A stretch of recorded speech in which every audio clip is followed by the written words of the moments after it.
विज्ञान के सेशन में आप लोगों का स्वागत है। पौधे एवं जंतुओं का संरक्षण का हमारा जो आजकल सेशन चल रहे हैं वो प्रश्न और उत्तर पर है। तो हमने एक सेशन प्रश्न और उत्तर का कर लिया और एक और सेशन हम कर रहे हैं जिसमें जो आपके थोड़े से प्रश्न बचे हुए उनको हम डिस्कस कर रहे हैं। और अगर हम देखते हैं तो इसमें काफी हमारा डिस्कशन वाले पॉइंट्स हैं।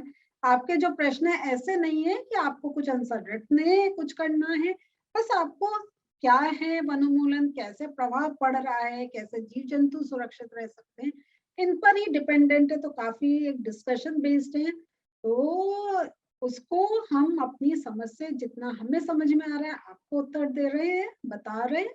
लेकिन आपको अगर लगता है कि आप अपने उत्तर लिख सकते हैं तो लिखिए। कुछ अगर हमसे चेक करवाना है, आपको एक कंफर्म करना है कि जो आप लिख रहे हैं ठीक लिख रहे हैं, तो आप ऐप के थ्रू हमसे पूछ भी सकते हैं।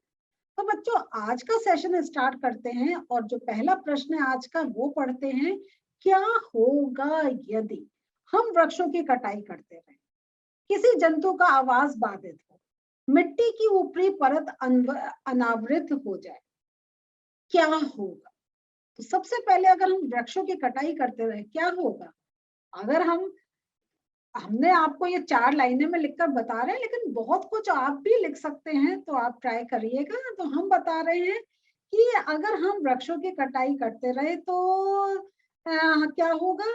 पेड़ों को काटते चले जाएं तो बारिश और मिट्टी की उर्वरता तक कम हो जाएगी, फर्टिलिटी कम हो जाएगी और हमारे जो नेचुरल प्राकृतिक जो जलवायु में बदलाव आ जाएगा, है ना?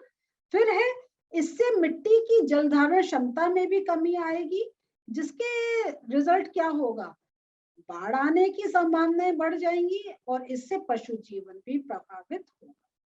तो अगर हम कहें ये तो हमने थोड़े ही पॉइंट दिए, ऐसे और कितने पॉइंट्स हैं, किस टाइप से आप रिलेशन बना के लिख सकते हैं। तो आप अपना देखें और तो अपने स्टाइल से भी इस आंसर को लिख सकते हैं, तो लिखिएगा। नेक्स्ट है किसी जंतु का आवास बाधित हो, जंतुओं का जीवित रहना मुश्किल हो जाएगा क्योंकि उनका प्राकृतिक आवास बाधित होगा। उनके पास रहने और प्रजनन के लिए कोई जगह नहीं होगी और इसका रिजल्ट क्या होगा? वे जीवित नहीं रह पाएंगे और भोजन की कमी के कारण जंतु पास के गांवों में क्या होगा? भटकते रहेंगे और घरेलू पशुओं को अपना शिकार बनेंगे। यहाँ पे घरेलू पशुओं को कहा है, इवन हम जो मनुष्य हैं इनको भी शिकार बना सकते हैं। तो हम देखें तो शहरी जीवन जो है वो भी बहुत ज्यादा एक इससे इफेक्ट होगा। मिट्टी की ऊपरी परत अनावृत हो जाए,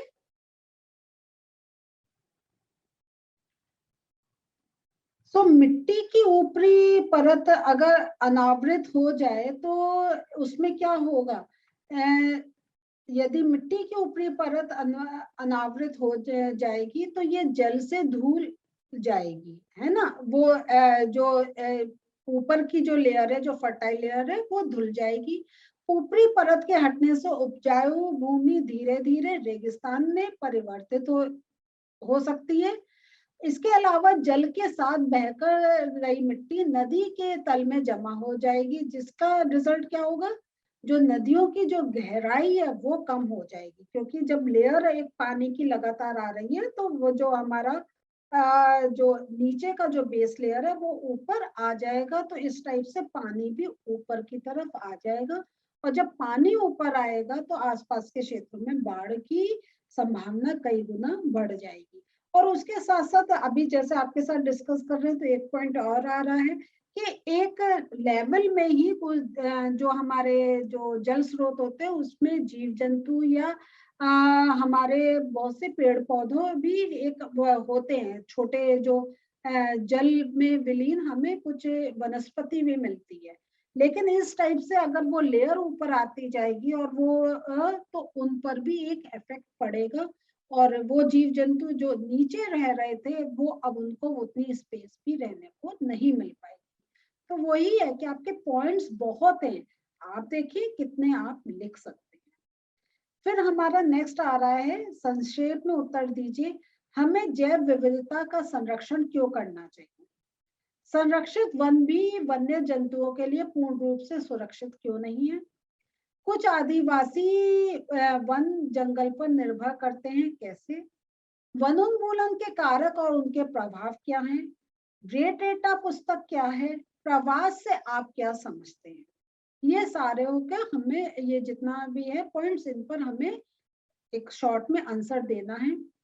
तो ये सभी जीवों का पर्यावरण के लिए बहुत महत्वपूर्ण है।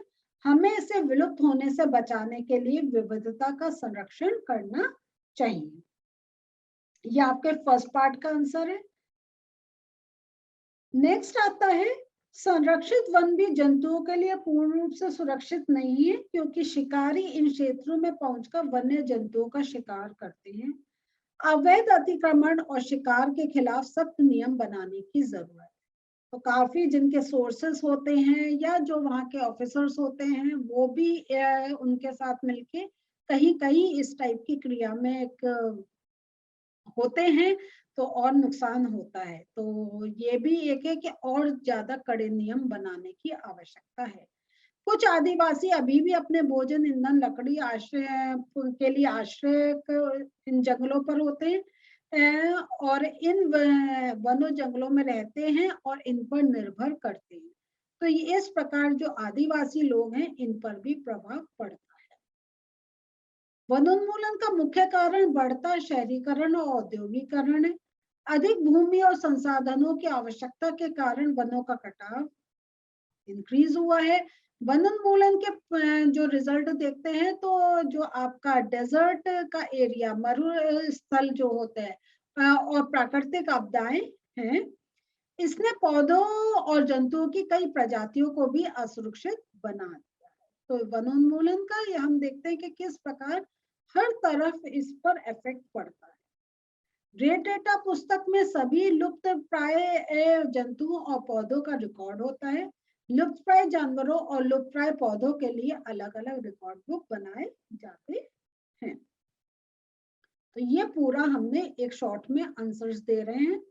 प्रजनन और विशिष्ट उद्देश्यों के लिए पक्षियों और जानवरों की कुछ प्रजातियां अपने निवास स्थान से किसी अन्य निवास स्थान पर में स्थानांतरित होती हैं। जलवायु परिवर्तन के कारण पक्षी हर बार एक विशेष समय के दौरान दूर के क्षेत्रों में चले जाते हैं और कुछ समय बाद अपने मूल निवास पर लौट आते हैं। कुछ प्रजातियों के इस आवधिक के प्रवास को प्रवास के रूप में जाना जाता है। एक इसके साथ में आपको प्रवासी जो पक्षी हैं, इनके साथ एक और बताना चाहती हूँ कि ये अभी भी हमारे जो पक्षियों में इंटरेस्ट रखते हैं, वो एक बड़े, अभी भी उनको पता नहीं चल पा रहा है कि कैसे ये पक्षी वो रास्ता पहचानते हैं, कैसे उनको वो एक उनका बॉडी वो एक टेम्परेचर को आइडेंटिफाई करता है कि ठीक उसी समय, थोड़ा सा एक आध दिन का जरूर आगे पीछे है, लेकिन ठीक उसी समय वो पक्षी वहां आते हैं और वहां से फिर उड़ के अपने स्थान पर पहुंच जाते हैं। आज अगर हम कोई अनजान रास्ते पर जा रहे हैं या अगर हम एक जगह से दूसरी जगह जा रहे हैं और हमें अपने प्रॉपर डेस्टिनेशन पे पहुंचना है, तो हमें रास्ता हम जीपीएस करते हैं या लोगों से पूछकर पहुंचते हैं। ये पक्षियों के पास कैसा सेंसेशन है कि आज अगर हम देखें तो हमारे जो प्लेन उड़ रहे हैं, तो या हमारे जो सी में भी अगर हमारे शिप चल रहे हैं, तो उनका पूरा एक डायरेक्शन आइडेंटिफाई होता है, मैप होता है, उसको फॉलो करते हैं, तब वो चलते हैं। ये जो पक्षी हैं, ये कैसे वो रास्ते को पहचानते हैं, क्या वेव्स उनको मिलती हैं कि ठीक उसी स्थान पर पहुंचते, हर साल पहुंचते हैं, और क्या उनको बॉडी में कैसे उनको पता चल जाता है कि अब ये महीना चेंज हो रहा है या अब टेम्परेचर ऐसा चेंज हो रहा है कि हमें अपने निवास स्थान वापस जाना है। तो ये एक बहुत अचंभे की बात है वाकई। नेक्स्ट है, फैक्ट्रियों एवं आवास की मांग की आपूर्ति हेतु वनों की अनवरत कटाई हो रही है। क्या इन परियोजनाओं के लिए वृक्षों की कटाई न्याय संगत है? इस पर चर्चा कीजिए तथा संक्षिप्त रिपोर्ट तैयार कीजिए। तो फैक्ट्रियों में और आश्रय के लिए बढ़ती मांग, पेड़ों का लगातार काटा जा रहा है। अगर हमें अगली पीढ़ियों के लिए अपनी हरी संपत्ति बरकरार रखनी है, तो अधिक से अधिक पेड़ लगाना ही एकमात्र विकल्प है। पेड़ों की कटाई को तभी उचित ठहराया जा सकता है जब वनोन्मूलन किया जाए। तो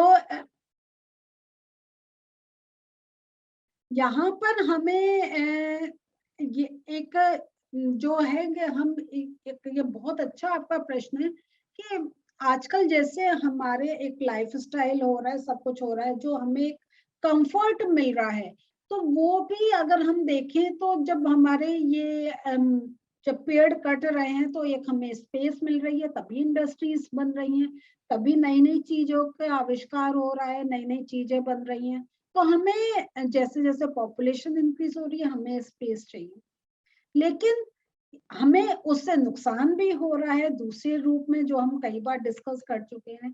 तो हमारा एक जो इसका उपाय ये बच रहा है कि अगर हम कहीं से ऐसे पेड़ काट रहे हैं, कुछ कर रहे हैं, तो हमें जहां अगर हमने कुछ अपना यूनिवर्सिटी बनाई है, हमने कोई फैक्ट्री बनाई है, तो हमें ये ध्यान रखना चाहिए कि वहाँ जहां जहां एरिया में पॉसिबल हो तो हम फिर से रीप्लांट करें वो पेड़ों को।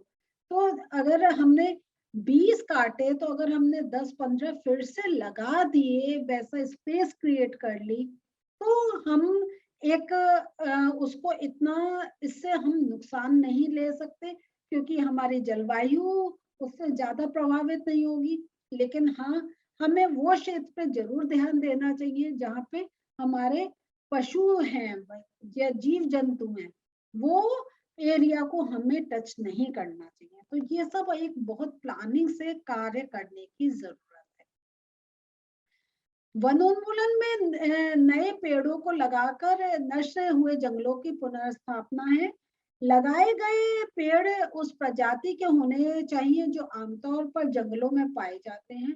हमें जितने पेड़ काटने चाहिए उतने पौधे लगाने चाहिए। भूमि प्राकृतिक रूप से बचे रहने पर भी प्राकृतिक रूप से वनोन्मूलन हो सकता है। वन खुद को समय के साथ साथ स्थापित कर लेंगे। हमें अपने वनों को इस हद तक नुकसान पहुंचाया है कि हमने अपने वनों को इस हद तक नुकसान पहुंचाया है कि हमारे आने वाली पीढ़ियों के लिए हरित संपदा को बनाए रखना मुश्किल है। इसलिए अधिक पेड़ लगाना और हमारे प्राकृतिक संपदा को पुनरावृत्ति करना और पुनः स्थापित करने के तरीकों का पता लगाना बहुत महत्वपूर्ण है। इसलिए बार बार कहा जाता है कि आप अपने घरों में भी पेड़ लगाएं। आप जिस क्षेत्र में आप नए फ्लैट में गए, आपने नया मकान बनाया, हो सकता है कुछ समय पहले वो एक हरियाला जगह हो, वहां पे खेत हो जो अब नहीं है। तो अब उसकी नुकसान की भरपाई के लिए अगर आप अपने टेरेस में, आप अपने जगह पेड़ लगाएं, और तो वो एटलीस्ट हमारा जो एक पॉल्यूशन है वो कंट्रोल हो सकता है। और अपने ही घर में अगर हम थोड़े गमले लेकर थोड़े से अपनी सब्जियां उगा सकते हैं या फूल उगा सकते हैं, तो उससे हम, ये तो नहीं है कि जो नुकसान है उसकी पूरी भरपाई कर दें, लेकिन कुछ हद तक हम उसका थोड़े कुछ परसेंटेज में हम अपना ये भागीदारी कर सकते हैं। लेकिन कोशिश यही करनी चाहिए कि अब कोई और वन नहीं काटे, कोई और जो हरित जगह है उसका डैमेज नहीं करें।